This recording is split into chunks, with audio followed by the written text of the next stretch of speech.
Hey guys, it's Miki ASMR here, and I'm going to be reading a Hinata Shoyo X listener. He's one of my favorite characters. I love him so much. Like, Hinata is the king in my heart, except for Tsukushima, but you know, we love Hinata here. Like, he is just mwah. Yes, we love Hinata. Anyways, I finally found an X reader, and this one is titled Kisses. So yeah. There's other characters in this series, so if you guys want me to continue this mini different character series, I'll definitely do so. Anyways, let's get right on to the video.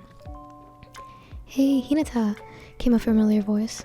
Turning away from the group of boys he was walking with to the party, Shoyo Hinata saw you smiling and waving at him.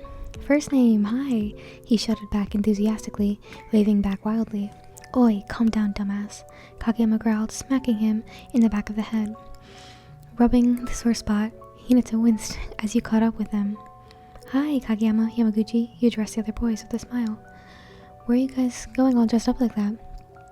We're going to a party for all the volleyball teams in the area. It's at a venue at the top of this hill. No way! I started working there part-time. I mean, I just help clean, but it's kind of funny that we're all going the same direction, right? Kageyama shrugged, but Hinata was quick to agree. He didn't really find it funny, however. He would just say it was more lucky than anything else. With the two of you in the same class, he developed an enormous crush on you in the beginning of the school year. It had only gotten bigger after he told everyone how Karasuno was going to be at nationals. You were the only one of the first years who didn't seem to think that his size must make him an errand boy or a mascot on the volleyball team. You did think he was a libero, but the fact that you knew about volleyball at all was even more of a reason for him to have a crush on you. It turned out that you had played some in middle school, but you decided to try another club once you got to high school. Still, you were completely fascinated to see how someone in Hinata's size could play volleyball on a middle blocker position, and so you traveled all the way to the nationals with a few friends, just to watch the newest tiny giant. It had sealed the deal on Shoyo being head over heels for you. He didn't think that he'd be able to see you before the new school year. He knew it was possible that you wouldn't be in the same class again, in which case it would have been so nearly impossible to see you, even with harder volleyball team ahead of him. So the fact that you were there, right next to him, walking exactly to the same building he was going towards, seemed like fate. Almost always the optimist, he wondered if maybe he should tell you that he liked you and see what became of things. He thought if he happened to get a chance alone with you, he might as well do it. Then, at least, he wouldn't spend time guessing what you might have said. Walking into the lobby, he smiled and waved goodbye as you headed towards the office.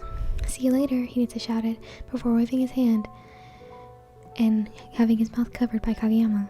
You're too loud for a place like this, he scolded. A gruff-looking man that Hinata assumed was your boss came out of the office and began scolding you for disrupting the guests and being late. You showed your boss that your phone time was 10 minutes behind, and it claimed to be, and you thought you were still early. Glancing at his own phone, Shoyo saw that you were right. Still, you told the guy that you would change your time to be early for the next day. The fact that he was still scolding you and accusing you of making excuses really got under Hinata's skin. Motioning for the other two boys to go ahead to the ballroom, the shorter boy held back to make sure you didn't seem too upset. Your boss was still belittling you, and the other employees began to gather, looking confused as to what was going on. He claimed there was a problem with your uniform, which caused the other employees to look down at their uniforms to double-check. Sir, I apologize, you said, even though Hinata could see that there was nothing wrong with your clothes. He couldn't believe that none of your co-workers responded. Is everything all right, sir? You seem out of sorts today, you tried asking quietly. It only seemed to irritate him further. How dare you? I would be perfectly fine if I hadn't had to deal with such a lazy, sloppy, working, and stupid employee. Your face fell. Your coworker seemed frozen with a confused sort of shock. Though he could be timid around bigger and scarier guys, Hinata was done watching and standing by. You truly hadn't done anything wrong. The man was just taking out his frustrations on you. It was time for Shoyo to act. Hey, you can't talk to her that way, Hinata shouted, storming over in front of the hall. You were a little startled, but seemed to realize that he had seen your whole exchange between you and your boss. "And why is that, you rude little boy?" the man sneered. "You're the one being rude, yelling in front of everyone like a loud bear. If you were a good person, you could have just said what was wrong instead of going all rah and blah. Instead of being aggressive to a high school girl." Your eyes fixated on his determined face. There was something really special about Hinata, and it was shining through as bright as day at that moment. "Why, you mouthy little shit," the man growled, reaching for Shoyo's collar. Backing away quickly, Shoyo stood as tall as he could make himself. "And you're vulgar too. That's really unprofessional. Come on, first name. You don't have to listen to this big idiot," he asserted, wrapping his hand around your waist. He tugged hard in the direction of the door and found yourself following along behind him. Looking over your shoulder, you noticed Kageyama, the volleyball coach, and Mr. Takada from school had stepped in front of your boss and were having some conversation with him. Suddenly, he didn't seem so aggressive, as Takada got versions of what happened from your coworkers. Staring back at the orange head, as he dragged you away, you thought about how it was really impressive that you found this guy, on top of the fact that he was really cute. He also seemed to always do what was right. He had the confidence enough for everyone at school. His eyes always seemed to flame with intense determination. You knew there was something special about Hinata the moment you met him. At first, he had just been someone you observed, trying to figure out if you could bottle up some of his energy and confidence for yourself. Slowly, you realized that whatever it was, that he had become frustratingly attractive to you. Those eyes began to appear in dreams at home, leaving you waking up breathless and making it difficult to concentrate in class. You had tried to confess, but always ended up chickening out at the last minute, putting it off saying, "I'll tell him when they win this game," or "if he scores this many points." Those stipulations were always ignored when it came down to it, and you'd accidentally let the whole year pass you by. Now here he was, the boy you like, basically rescuing you from your nasty boss. If now wasn't a good time to tell him, it would never be. So you made up your mind to say something. He was muttering to himself the whole time. So mean. I couldn't be in charge of anyone. He shouldn't be in charge of anyone. What a jerk. "Hinata?" You tried getting his attention, but he gave no response. He continued pulling you further away from the commotion by your wrist. "Hinata!" "What?" he asked, slightly jumping. He seemed completely startled, as if he had forgotten that you had been being dragged by him. You smiled at his focus. "Thank you. I was too nervous to say anything back there to that guy." You started. You noticed that he looked really proud of his accomplishments, and he earned your praise. I can't say I ever really pictured you as a heroic type before, but you stood up for me before anyone else. It was really impressive, Hinata." He was blushing and trying to say it was no big deal. He planted a kiss of gratitude on his cheek. You couldn't help but grin at the bright red mark of lipstick you left behind. Noticing his brown eyes were so wide and almost sparkling, in response caused a fluttering feeling in your chest. "So, yeah, thank you," you mumbled out nervously. He didn't say anything back to you. He just continued staring, and you couldn't tell from his expression whether he was surprised, upset, or happy. Thinking you'd done something very unwelcoming, you asked, "Are you okay? Just forget that happened, okay?" "One more," he nearly shouted, grabbing both of your hands into his, almost sounding like a plea. "Huh?"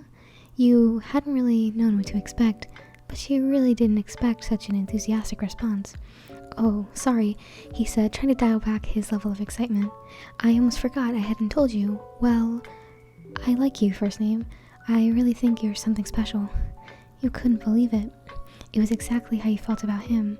You wanted to tell him, but the concept of words seemed very hard to grasp, while Hinata's intense eyes were focused solely on you.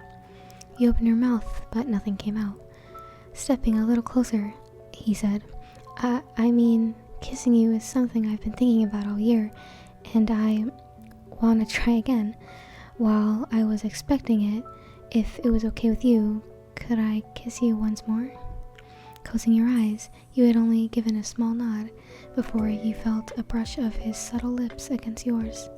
Supple lips against yours. Timid at first, he gave you several short kisses, barely backing away each time, testing to make sure if you were okay. Each time, the pressure from his soft lips grew firmer, longer, and more confident.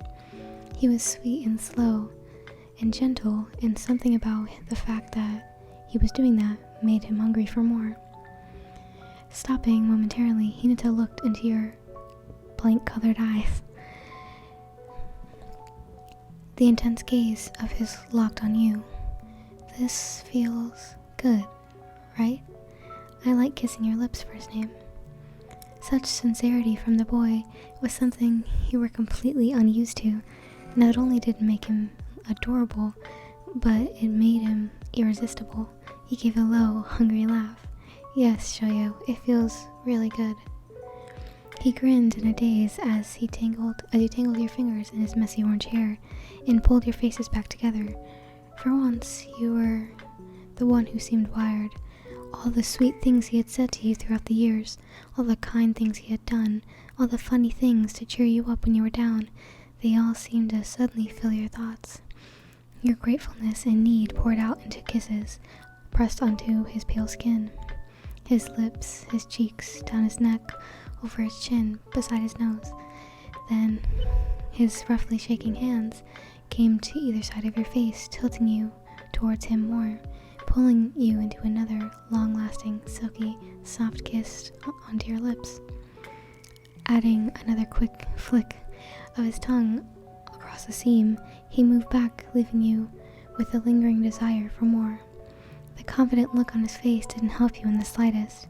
He looked kind of sexy, the way he bit his lower lip as he used the inside of his shirt collar to wipe off the lipstick from his face.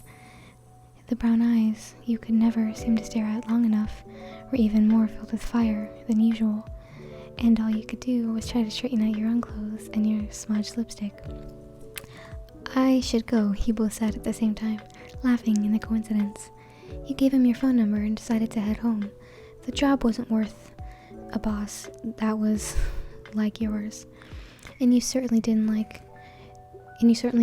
your fantastic mood ruined by your boss because this job wasn't worth the boss like the one waiting inside, and you certainly didn't want to ruin the mood that the fantastic Karasuno future race had left you with. As soon as you turned to walk home, he turned back to the party. Hinata assertively called, "Hey, first name, kiss me again sometime." You grinned like an idiot over his confidence and nearly tripped as you fell, as you distractedly walked back down the hill. How someone as small as Hinata could have left you so flustered would be a mystery to most, but it had been clear to you all along that he had been something special. You hoped that he'd save just a little bit of silver for something special just for you. Realizing that you had walked into a door going to your house, that you still had managed to actually confess to him, you wanted to kick yourself. You had a feeling that he already knew, though, when your phone chimed with a text from Hinata asking you to see you the next day. Holy fuck. Oh my god, bro, I was blushing the whole time I was reading that. Oh my god, okay, sorry. This is just me being a fangirl for Hinata because I love him so much. Like, Hinata is beautiful. I love him so much. And I like how they described the kiss scene was so cute. Oh my god. That was adorable as fuck. I really hope you guys enjoyed that one because I really, really enjoyed reading that one. Because, oh my god, that was beautiful. Like, the confidence on him. Okay, sorry, I need to stop fangirling now. Anyways, I hope you guys enjoyed this video. Because as I said, I really, really enjoyed reading this one. I did mess up a few times, but I think near the end I got a little bit better until the end, and then I started fucking it up again. But that's not the point here. Anyways, thank you guys so much for listening to this. If you enjoyed it, make sure you subscribe and tap the like button and comment down below some other characters you'd like me to read. If I find more Hinata ones, I'm definitely reading them because I love Hinata. He deserves the whole world and more. Anyways, thank you guys for watching this video. I hope you guys have a fantastic day, and I'll see you in another video. Bye.